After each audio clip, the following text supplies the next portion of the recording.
I've always been the type of man who reads the fine print. While other people skim contracts and trust handshake deals, I study every clause, every contingency, every possible outcome. It served me well in my 36 years, first as a civil engineer, where overlooking details can collapse buildings, and later in life, where overlooking details can collapse everything else. 7 years ago, I met Laura Brooks at a mutual friend's dinner party. She was 27 then, luminous in the way that made every conversation in the room gravitate toward her voice. An executive assistant at Meridian Investment Group downtown, she had this magnetic quality: sharp wit, infectious laugh, the kind of ambition that lit up her dark eyes when she talked about her career goals. I was captivated immediately.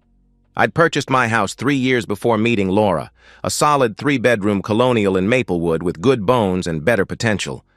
The previous owners had let it deteriorate, which meant I got it under market value.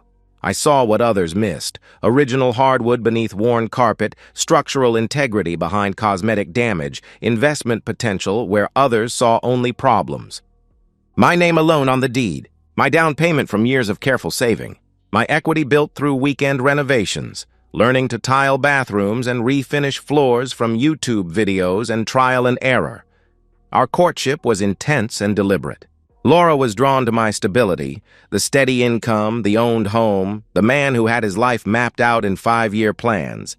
I was intoxicated by her energy, her ability to navigate social situations that exhausted me, her dreams of climbing corporate ladders I couldn't even see. She made me feel more interesting than I'd ever felt before. 18 months later, I proposed at Chez Laurent, the French restaurant where we'd had our 3rd date. She said yes before I finished asking the question, tears streaming down her face, calling her sister from the table to share the news. We were planning a fall wedding, and Laura threw herself into the details with the same intensity she brought to everything else. 2 months before the ceremony, I brought up the prenuptial agreement. We were having dinner at home. I'd made my grandmother's pot roast recipe, Laura's favorite, when I slid the folder across our kitchen table. She looked at it like I'd placed a dead animal between the salt and pepper shakers. "What's this?" she asked, her eyebrows raised in confusion. "Just some paperwork," I replied calmly. "Protection for both of us, in case anything ever goes wrong." Laura laughed, actually laughed, shaking her head as she opened the folder. "You're so paranoid, Daniel, but I guess that's what makes you such a good engineer," she said with an amused smile. She flipped through the pages without really reading them, pausing only at the signature lines. "This is sweet, in a weird way," she continued. "You care enough about our future to worry about protecting it." I watched her sign each page, her signature flowing and confident. She didn't ask questions about the specific clauses, didn't request her own lawyer to review the terms, didn't pause at the section that would matter most 7 years later. Any proven infidelity by either party immediately voids all claims to marital assets acquired before or during the marriage. "There," she said cheerfully, sliding the folder back to me. "Happy now?" "Yes," I answered simply. "I am." Our 7 years together unfolded like a carefully constructed blueprint. Laura's promotions came steadily. Senior assistant, then executive coordinator, then client relationship manager. My own career advanced in parallel. Project engineer to senior engineer to construction manager. We developed rhythms, Saturday morning farmers market runs, Sunday afternoon home improvement projects, annual trips to Laura's family in California, quiet evenings where she'd work on her laptop while I sketched building designs at the kitchen table. No children yet. We'd agreed to wait until Laura reached senior management, until we could afford the lifestyle she envisioned for our family. She was methodical about her career advancement, networking at company events with the focus of a general planning campaign strategy. I admired her determination, her ability to charm executives twice her age, her refusal to accept limitations others tried to place on her. For 7 years, I believed I knew my wife completely. I was wrong about a lot of things, but I was right about the prenup. 6 months ago, Laura started coming home smelling like cologne I didn't wear. It was subtle at first, a faint scent clinging to her blazers. something expensive and masculine that lingered when she kissed my cheek at the front door. When I mentioned it, she'd shrug dismissively and explain, "I've been in close meetings all day, cramped conference rooms with executives who probably bathe in designer fragrances." But that was just the beginning. Laura began dressing differently for work. Designer labels appeared in our closet, silk blouses from Theory, Italian leather heels that cost more than her monthly car payment, jewelry I definitely hadn't purchased.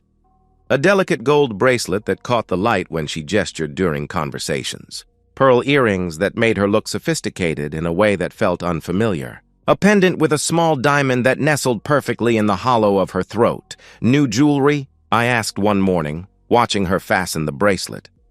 "Victor gave it to me," she replied casually, not meeting my eyes in the bathroom mirror. "Closing bonus for the Hartwell account. Victor Kane." Her boss's name, which I'd heard maybe twice in 7 years of marriage, suddenly appeared in every other sentence. "Victor needs me to review the Bakley portfolio," she'd announce. "Victor wants me at the client dinner Thursday," she'd explain when canceling our plans. "Victor says I'm the best relationship manager he's ever worked with," she'd mention with obvious pride. Her voice changed when she said his name, softer, almost reverent, like she was speaking about someone who'd personally hung the stars in her sky. The late nights multiplied exponentially. Big project became her default explanation for everything. Missed dinners, canceled weekend plans, the growing distance between us that felt like watching someone slowly walk away until they disappeared completely. She'd come home after 10 o'clock, claiming exhaustion, picking at the reheated meals I'd left wrapped in the refrigerator. Her phone became a fortress. New password, changed without explanation. Screen always facing down during conversations. She'd take it with her to the bathroom during showers, something she'd never done in 7 years together. Notifications set to hidden, so I couldn't see message previews when it buzzed on the kitchen counter. When my calls came through during work hours, she'd reject them or let them go to voicemail, texting back hours later with brief apologies. In meetings. "Talk tonight." Except we never did talk at night anymore.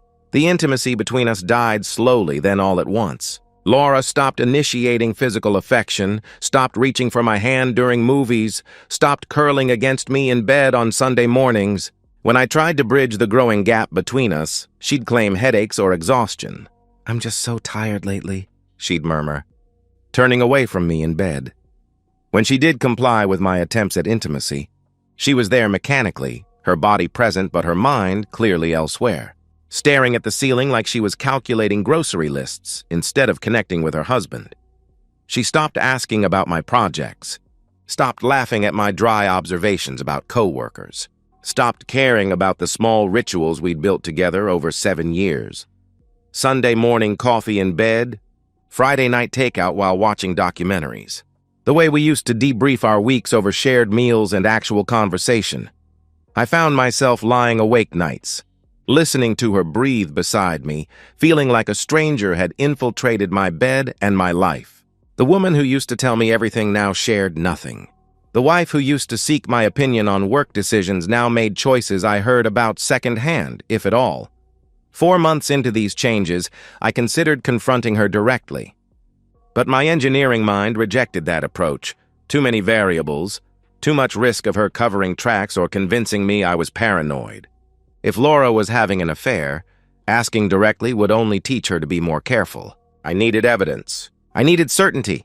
I called Raymond Cross on a Tuesday morning. A colleague from my divorce attorney friend's firm had recommended him. Private investigator, 20 years experience, discretion guaranteed. We met at a downtown coffee shop during my lunch break. I slid a photo of Laura across the small table between us. "I think my wife is cheating," I stated matter-of-factly. "I need to know for sure." Raymond studied the picture. Laura laughing at our anniversary dinner last year, radiant and happy, looking at me like I was the only person in the world. The irony wasn't lost on me. "Work schedule? Regular patterns?" he asked, professionally. I gave him everything. Her office address, typical hours, the mysterious late meetings that seemed to happen every Tuesday and Thursday. Raymond quoted his rates, $3,000 retainer, detailed reports, photo evidence if applicable. I paid in cash. How long do you want me on this? He inquired. Until you find proof she's cheating, I answered firmly, or until I'm convinced I'm wrong. It took Raymond 3 weeks. The photos arrived via encrypted email on a Tuesday night while Laura worked late again. I opened them alone in my home office, each image a systematic demolition of my marriage. Laura and Victor Kane kissing in a parking garage, her hands tangled in his silver hair. Entering the Grandview Hotel together, his hand possessive on her lower back. Sitting intimately close at Mercato, the expensive Italian restaurant, his thumb stroking her wrist while she gazed at him like a lovesick teenager. I stared at the evidence for an hour, my face expressionless, my engineer's mind already shifting from grief to calculation. Then I called Margaret Sinclair, the best divorce attorney in the city. I didn't tell Laura about the photos. Instead, I started installing cameras in every room of our house. If Victor Kane wanted to destroy my marriage, I'd make sure the whole world watched it happen. The 2 weeks following Raymond's report were the most controlled performance of my life. Every morning, I woke beside Laura, kissed her forehead, and asked about her day with the same gentle concern I'd shown for 7 years. "Sleep well?" I'd inquire softly. "Big day ahead?" She'd respond with distracted nods, already checking her phone for messages from Victor. Every evening, I listened to her elaborate lies about demanding clients and urgent projects, nodding sympathetically while calculating her financial exposure. "Victor needs me to stay late again," she'd announce. "Of course," I'd reply understandingly. "Work comes first." I cooked dinners she barely touched, watched shows she wasn't paying attention to, maintained the illusion of normalcy with the precision of a method actor playing the most important role of his career. Behind the scenes, I worked with Margaret Sinclair to build an airtight case. Margaret reviewed the prenuptial agreement with the thoroughness of a forensic accountant.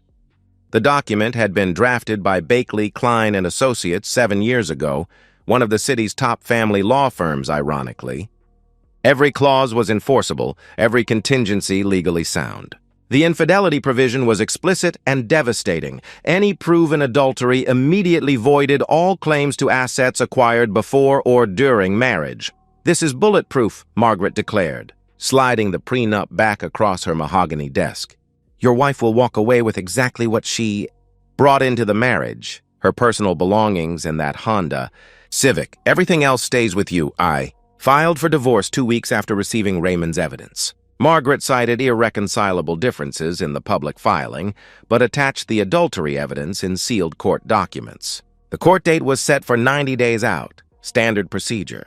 Laura wouldn't be served papers for another month.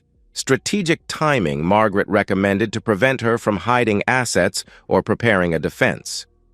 During this window, I installed a comprehensive security system throughout our house. High-definition cameras in the living room, kitchen, hallway, and front entrance. Cloud-based storage with motion activation and real-time streaming to my phone. When the security company technician asked about the extensive coverage, I explained casually, "I'm concerned about recent break-ins in the neighborhood." "Smart thinking," he replied, not knowing how smart it really was.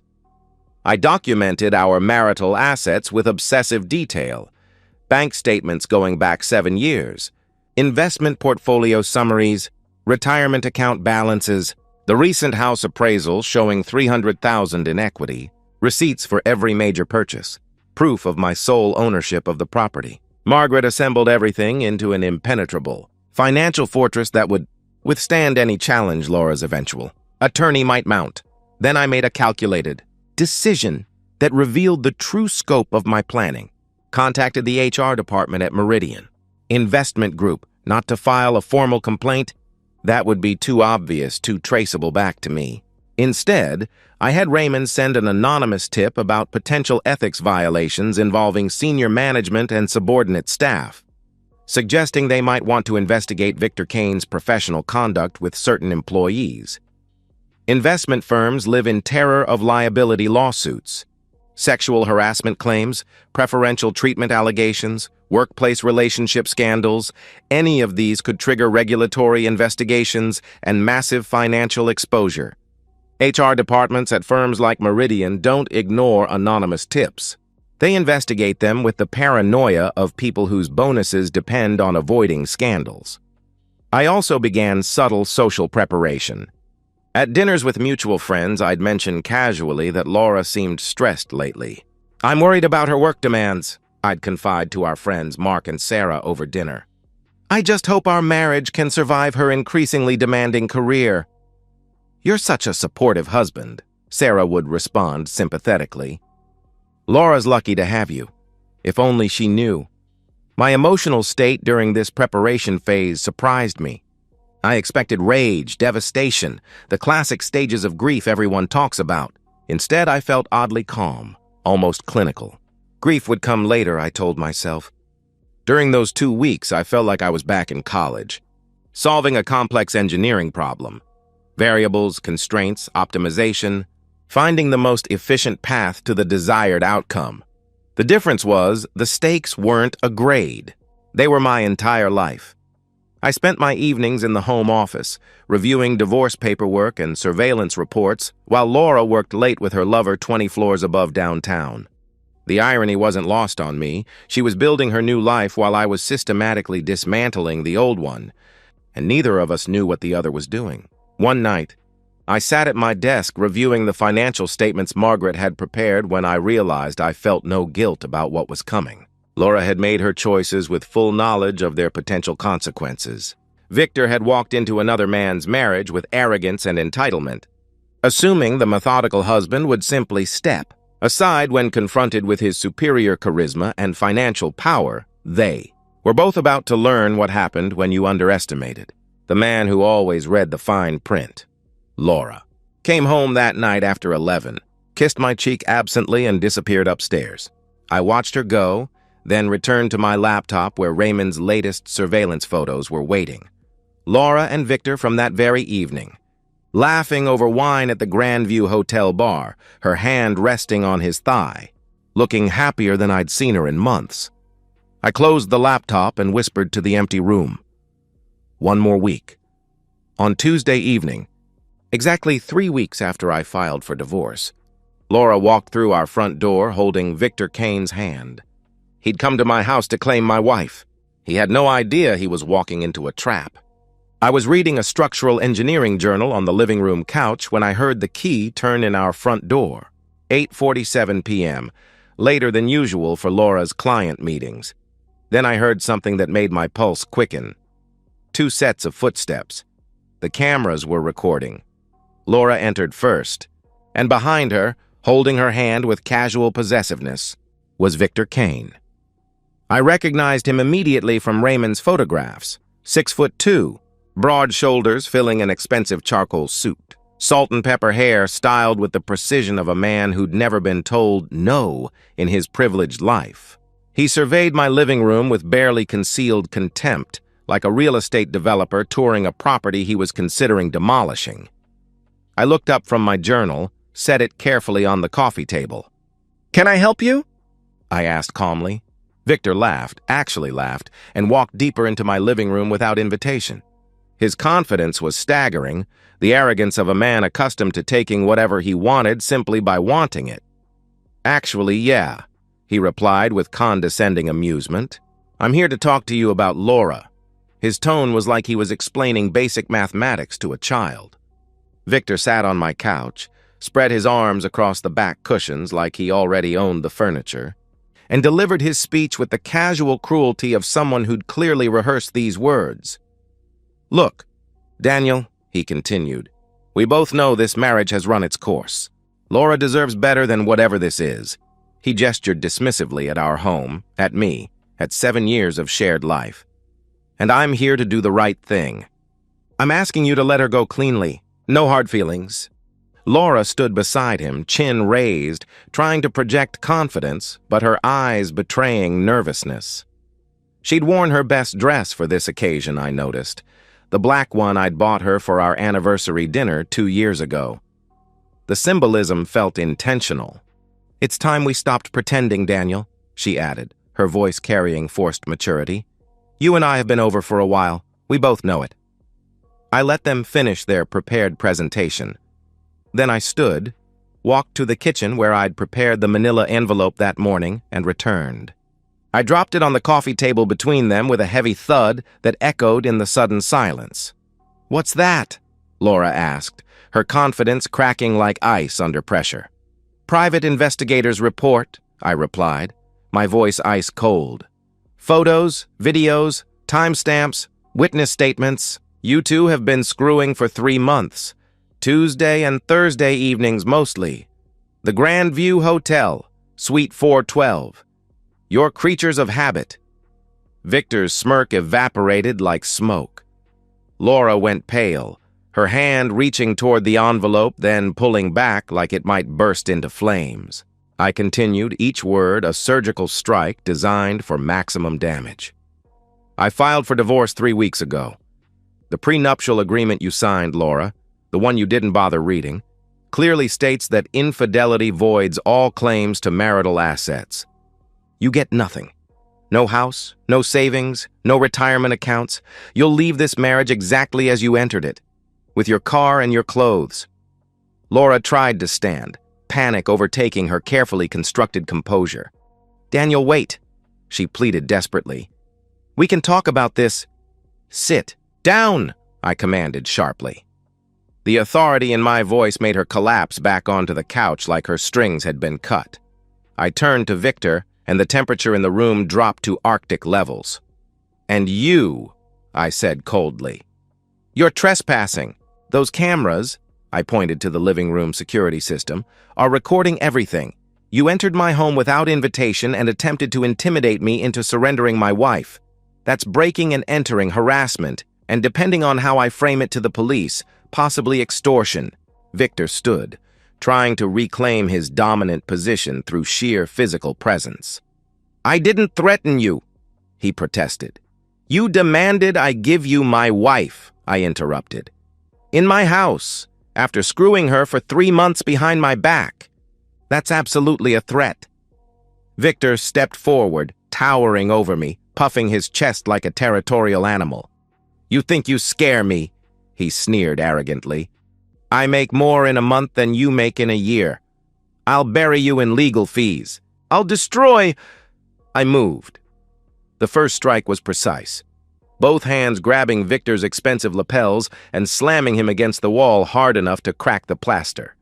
His head snapped back, leaving a small dent in the drywall. Before he could recover from the shock, I drove my fist into his solar plexus, a calculated blow that evacuated every molecule of air from his lungs and left him gasping like a landed fish. Victor doubled over, wheezing, and I brought my knee up into his ribs with the full force of 7 years of suppressed rage. The crack was audible. Victor crumpled, and I followed him down with a vicious kick to his groin that sent him into a fetal curl on my hardwood floor. Tears streaming down his face, all arrogance stripped away in 30 seconds of controlled violence. "Daniel, stop!" Laura screamed, grabbing my arm frantically. I shoved her away, not violently, but firmly enough to send her stumbling backward into the coffee table. I stood over Victor, breathing steady, knuckles split and bleeding, looking down at the man who thought he could walk into another man's home and steal whatever caught his fancy. "Get out of my house! Now!" I ordered coldly. Victor tried to crawl toward the front door, groaning pathetically, clutching his ribs and groin, reduced to a broken shell of the confident predator who'd entered my home 20 minutes earlier.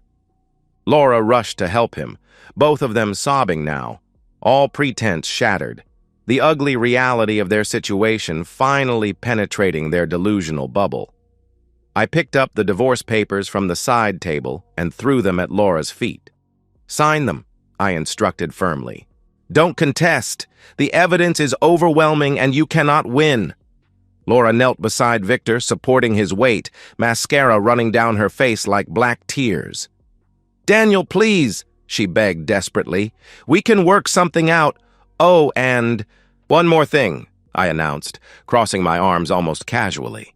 "I sent the complete investigation report to your company's HR department this morning.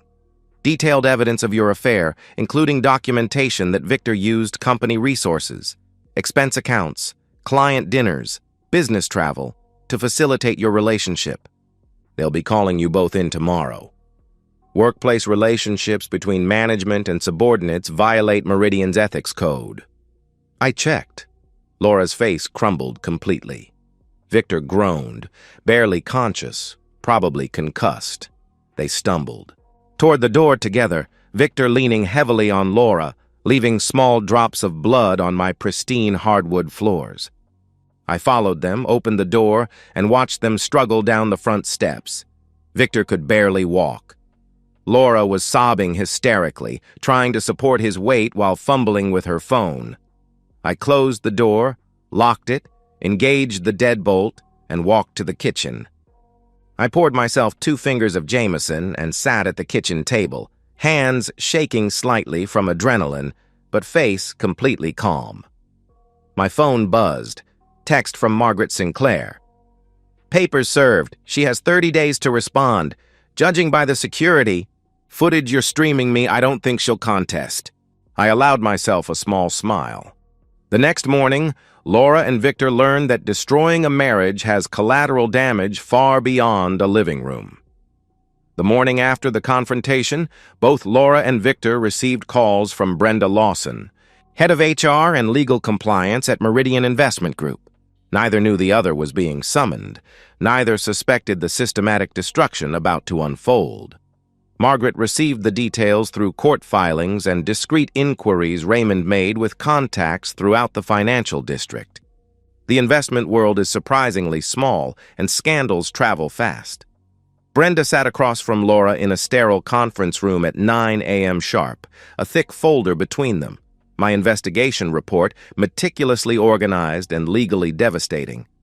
Brenda's expression was professional but cold, the look of someone delivering a terminal diagnosis.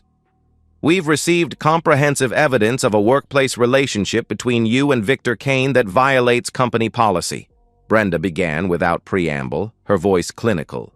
"The evidence includes photographs, hotel records, expense report irregularities, and witness testimony spanning 3 months. Laura tried to explain, stammering nervously.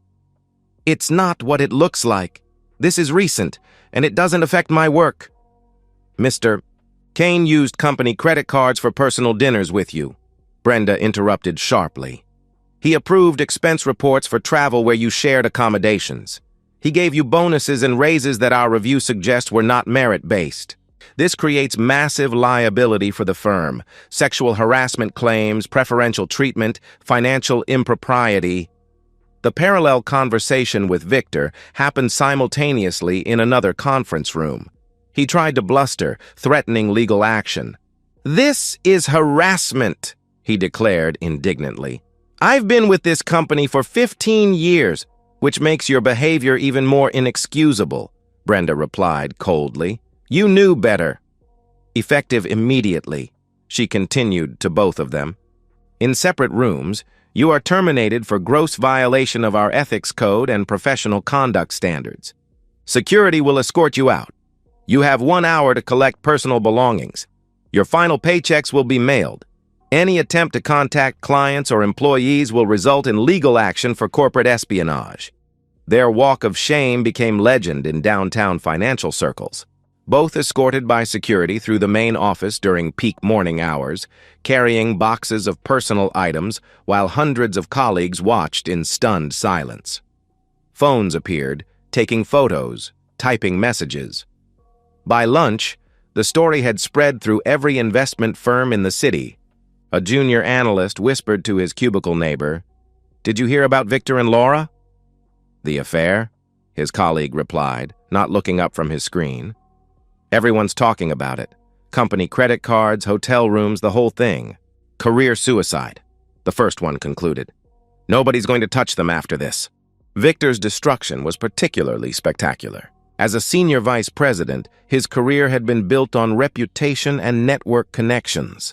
In the incestuous world of high finance, word traveled at light speed. Other firms heard about the ethics violation, the termination, the sordid circumstances. Doors began closing before Victor could even start making calls to his professional contacts. When he reached out to his former colleague at Goldman Sachs, the response was swift and brutal. "Sorry, Victor, but we can't take that kind of risk." his contact explained awkwardly.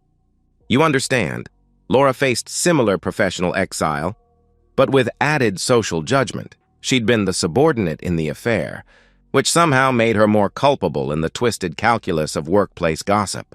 Other executive assistants distanced themselves from her. Her carefully built network evaporated overnight. Meanwhile, my divorce proceeded with mechanical efficiency.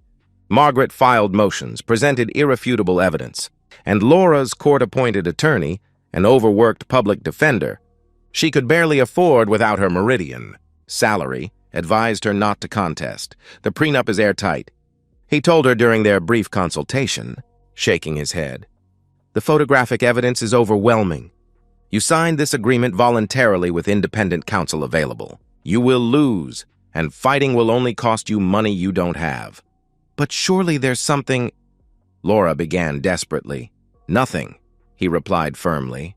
Your husband played this perfectly.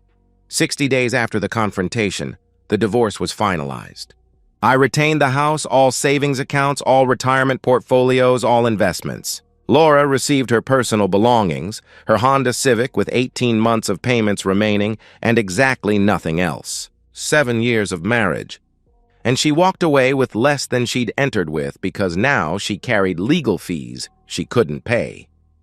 The final destruction of Laura and Victor's relationship followed predictably.